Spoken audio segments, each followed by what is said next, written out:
versus the space weather, and started warming up the planet and causing all kinds of volcanics and screwing with the climate, and just like the big trigger was Mount Toba, 80,000 years ago, when this whole business began, when we started entering the local interstellar cloud, and already totally distressed society, and that was kind of like the coffin in the nail, and set off a really long winter. Mount Toba was a massive volcano. You know, started the ice age off. Again, hitting at the right time when we were under the right under the low amount of solar infusion, and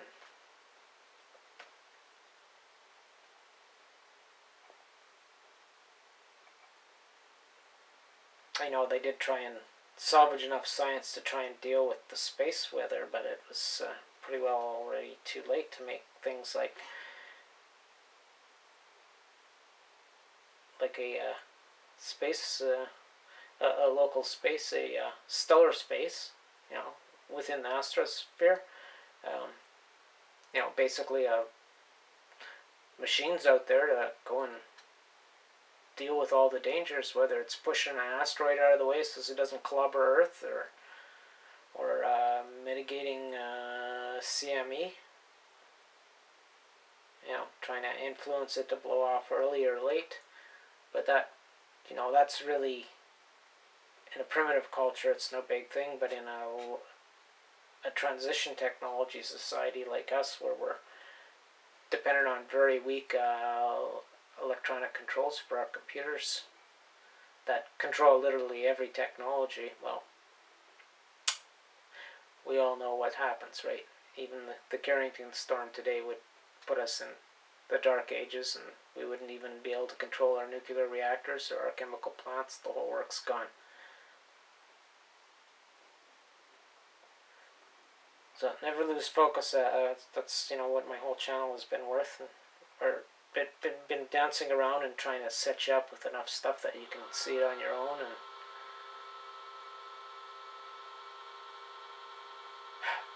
it's happening now. Can't tell you tomorrow or the next day or the exact time. I don't have that kind of data, and I don't think anyone in Homo sapien does. They have an idea. They're starting to wake up. That's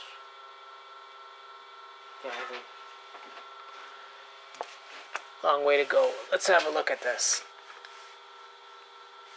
Oh yeah, these are good ones. There's the sun.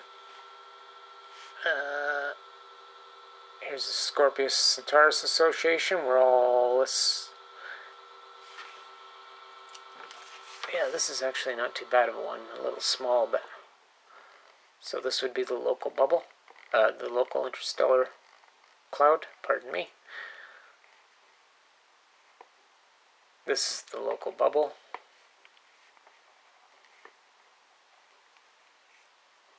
Yeah. I'm sure you guys can all see it quite well because I've got it magnified.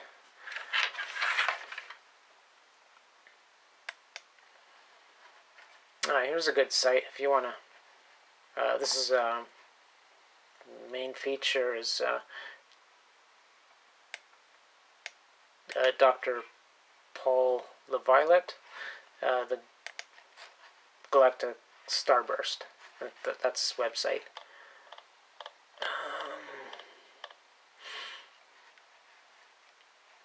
And he talks about core bursts mainly, and he's given quite a bit of attention to how it actually brings on these extinction events.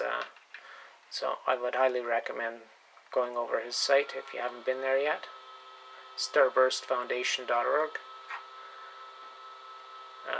There's quite a bit in there, but this is mainly if you read through core burst theory is his main feature, and he talks about his analysis of the space weather, how it affected Earth based on ice core samples, and that's like pretty solid evidence as long as you're interpreting them right.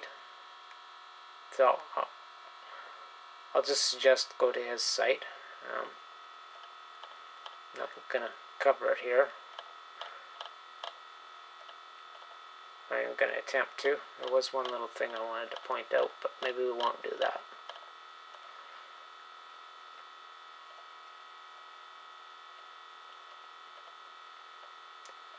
We're just at the point where we can actually watch for this in enough detail to understand and confirm this mathematically gotta be real core burst, galactic core burst theory. You know, we're just, there's the filler that did it all. Well, I don't mean all, I mean he did a lot of this channel.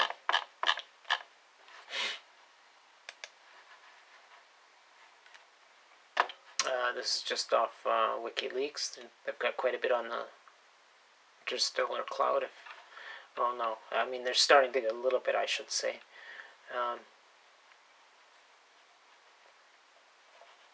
Can give you a little more intimacy.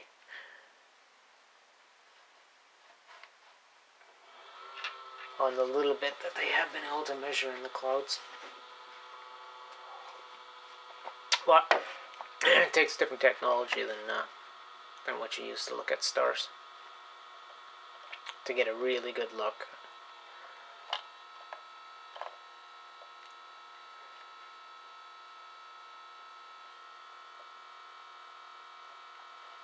So hell, I don't know, maybe that's why I ended up back here on Earth.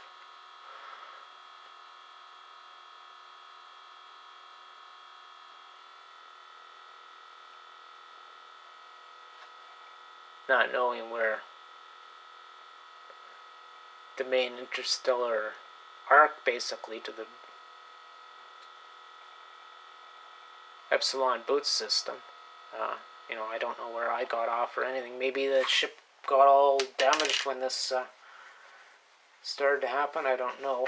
Maybe they sent me back just because I was handy and dispensable, and you know they could do without me. I'm sure there were plenty of toolkits like me on board.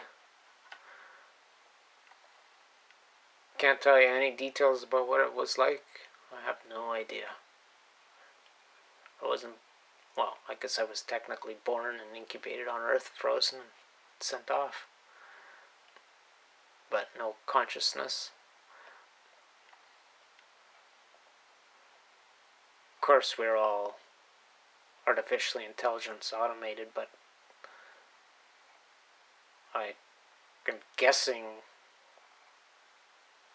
someone here has it that dealt with me after that unfortunate business with your nuclear atmospheric tests.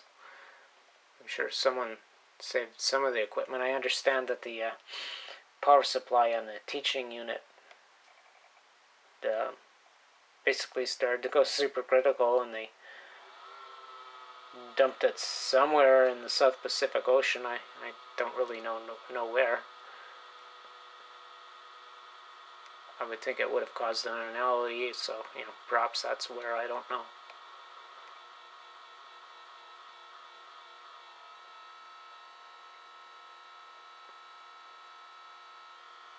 I don't even know if I was sentient with when I was hooked up to the device when whatever was found of my ejection. I wasn't supposed to get fired off, maybe, but again, I don't know. Here I am. That's what I know.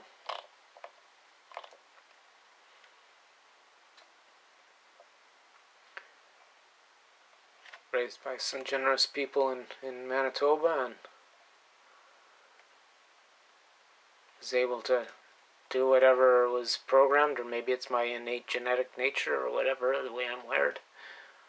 Look around and understand and make an assessment.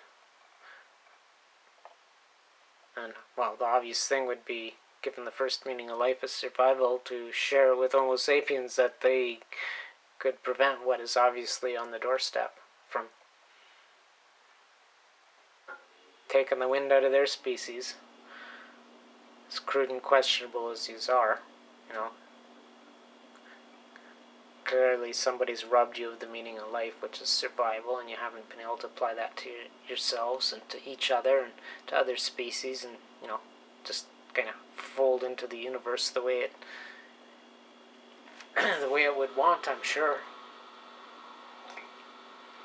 If in fact it's trying to meet its greatest lacking, that's life. You know, it's got all this matter and energy out there in all kinds of forms and configurations, and when it does finally manage to roll enough dice that it gets some life happening, well, fuck. Along comes space weather, and, you know, it rolls over and crushes its puppies.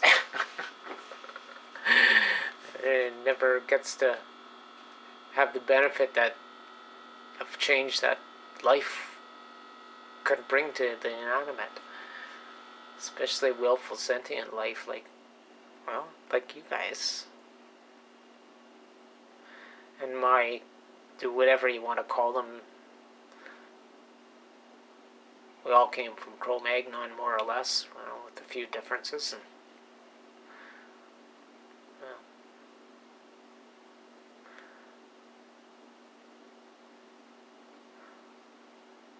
there's a few facts. You can read them over yourselves. So, when we say a cloud, this is the local bubble. This is the local interstellar bubble. Hang on, I thought I did a biggie of this.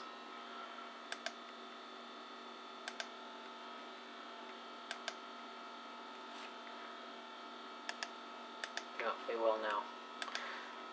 That's a lot quicker. Oh yeah, this is bigger.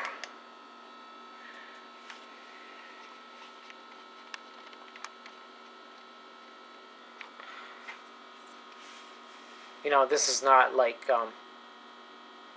it's a vacuum. It's a vacuum of space when compared to density of gas at, say, sea level or at 200 kilometers. It's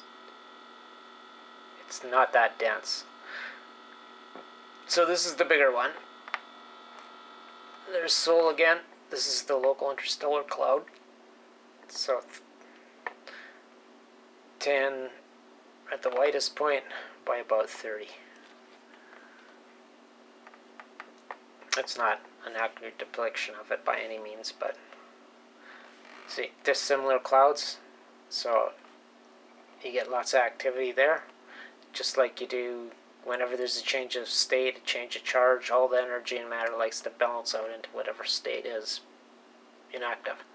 That's the nature of energy and matter. Always seeking a balance. So remember, just like when we get stardust from the sun coming in to join with Earth, there's all kinds of things that happen when they have their marriage. Just like, well, kind of like life, when a sperm meets an ovary, there's a big electrical spark, and it actually starts making life and going through meiosis. Sort of like that. I'm probably having a hard time. I've been trying to, I don't know how to deal with this. Getting fuck YouTubed and denetworked again. Kind of like I was just finally well enough to put this whole thing together. I mean, I've been working my whole last year of recovering from surgeries and dealing with all the other issues. And then they just sprung this, and I could say, well, so what? I got like 30 days to do whatever before you go to your next level of fuck YouTube and, change to a new look and get rid of networking and everything. My plan doesn't work once again, and I'm sure plenty others. Trying to make a real dissertation, real useful information, another volume to the Encyclopedia Galactica or whatever, using YouTube, and let's not get off. Let's not get onto that rant. So here's just going back a little. So here's 3 million years. This is Earth climate. That's the freezing mark. So I'm really going to make this simple. Right, so, and you can see about 3 million years ago, set off by this local supernova from the Scorpius Centaurus Association. Now, it was quite a bit closer back then, probably about 40,000 K. There's lots of iron-60 in the sediment layers. In the more recent Pacific Ocean, that's the younger one. That came from the supernova, almost certainly. And as I've mentioned, it sets about all kinds of changes, regardless of the Milankovitch cycle, which is 41,000 years. Right, that green line there. Which is, the relationship to the sun according to the tug of the bigger planets, and basically climatic solar induction changes to Earth, as well as that axial tilt. Remember, we talked about that earlier. So 3 million years, that's when the unstable weather, which can go into ice ages, that's when it came back to Earth. We had been stable for quite a long time, but we're just going to go through a lot closer here. And there's Mount Toba, which was 74,000 years ago. But the space weather started to get intense quite a bit before that. Like I said, we're entering the local interstellar cloud. And when you go through the transition, that's when you get a lot upset. Especially if you get an exterior energetic source like a supernova or a galactic core burst. It pushes all that plasma right in. So that's when my civilization began its long doom. It started to make a comeback, and we won't get into each. Basically, glacier melt. Glacier came back, right? And here was the last one at the last RAGNAROK at 13,000 years, and brought back the younger dryas die off, and that was primarily this last, the one we're calling RAGNAROK, or the most recent long winter. It did most of the damage in North America. Basically, that whole hemisphere, that's what got the densest impact of what was mostly carbon and right down to aluminum. The black mat layer, right? That's when it was laid down. Consult the playlist. Well, it's still there. There's RAGNAROK, all the seasons. There's lots of videos explaining these in a lot better detail. And if you want to go and do the hard science, then you'll know what to go research to look through each little avenue of it. Yeah. You get the general picture, right? And we could just head right back, even though we shouldn't be having an ice age by the Milankovitch cycle for quite some time. With RAGNAROK, we could, especially if it does like a modern day Carrington storm, only much worse, right? If it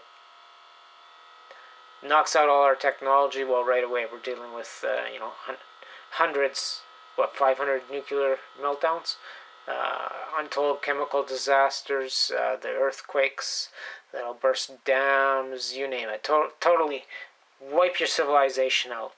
Keep in mind, when we lost our foothold 80,000 years ago, we were a lot more solid than you guys.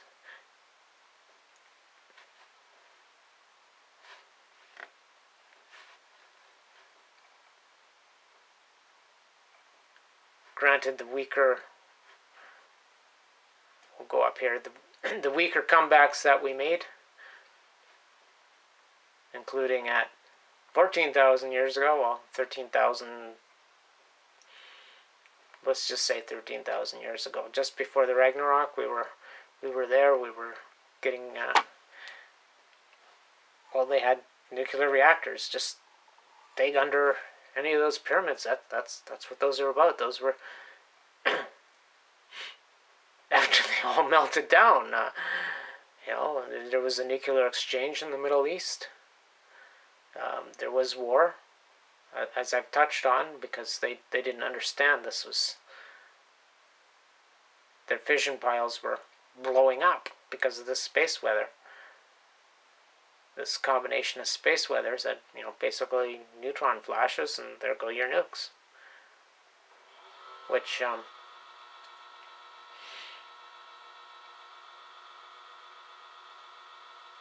it's still trying to sort through what's evidence and what's deception as far as Fukushima goes, and that very well that appears to have been the case. We had the weather, the solar storm coinciding with the interstellar storm from a gamma ray burst. First you got the big gravity wave, and then a little bit 28 hours later or whatever, you get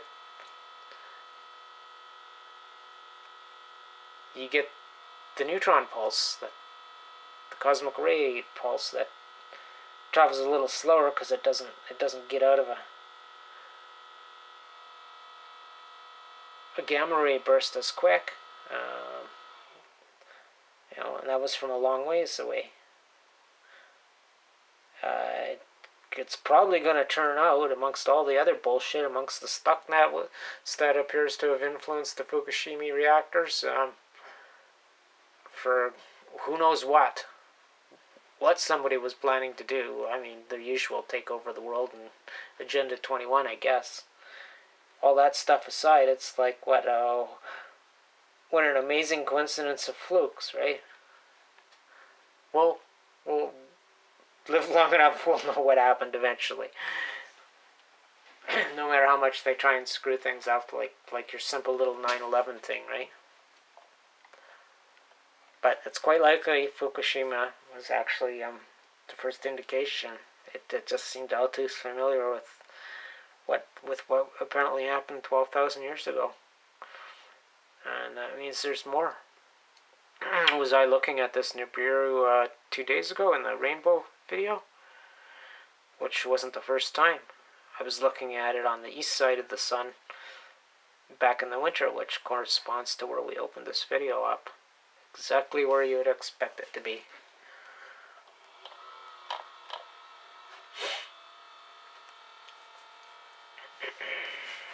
Without the benefit of looking at a lot of other data that is commonly available. Here's a little bit on the Milankovitch cycles. This is the relationship of the Earth to the Sun under the influence of the planets in the 26,000 year precession. So it's actually two dips, right? You got the precession at 26,000 years, and a combined effect where you combine that with the variance in the Jupiter-Saturn, the gas giants, basically, all of them, in relationship to the local star group, and it all acts together what appears to be roughly a 41,000 year cycle, right? That's the least. 21.1 degrees is the least amount of axis tilt, which dictates how much sun the caps get. If they don't get any sun, then the glaciers can come down, all other things being equal. If they get sun in the winter, it won't go down as far. If they don't get much of a summer, it'll go down. The glacier won't recede. Read about it. I'm saying things confusingly, so you want to try and begin to understand all this.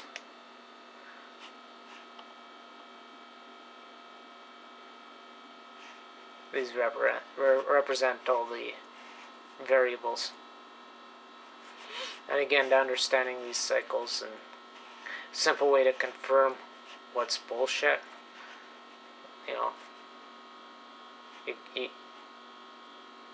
often you don't have to go any further than an understanding of numerous ice core samples from South and North Pole. They're real good records if you can read them. Well, I guess this is Doc.Atomic's number 3, so we'll end it there. I don't think that was a very good presentation, but like I say, I wouldn't be doing this, but I'm pretty sure that's... YouTube is getting real heavy duty. They've refined their denetworking. The dance is just about over by the looks of it. Hey guys! Hey bear! So this is a patchwork offering. I'd pretty well have to win the lottery so I can afford to hire people to actually get my story out proper the way I had intended, but nothing ever works out as you planned. I mean, if it did, then you didn't plan high enough, right? you didn't go all out.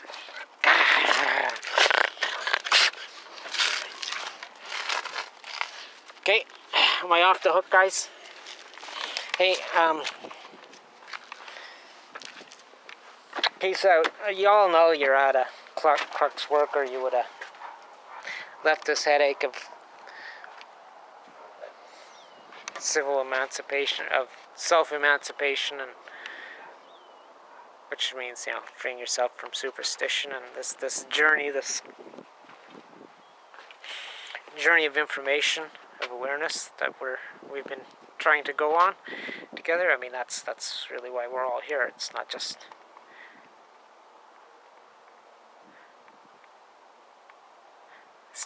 not just our own little hopes and dreams that maybe we could make a living, in the data trade, or reach out and tell the world that one 15-second thing that we wanted them all to think about that would change things around.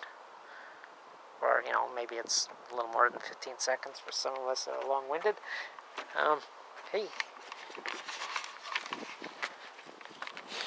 T-shirt weather. Time to go walk the dogs. I really wish I had the resources. I would spend them all, because I think I'm on the right track. The only way to talk you guys out of war is by making an informed decision.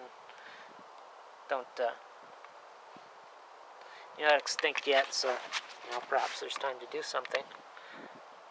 Don't go the way of mine.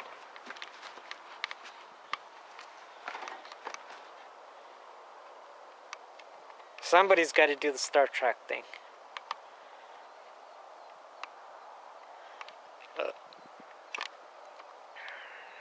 Now 80,000 years ago, when I was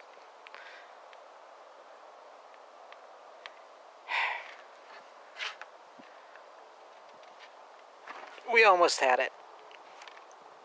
You guys have been set up to fail, though.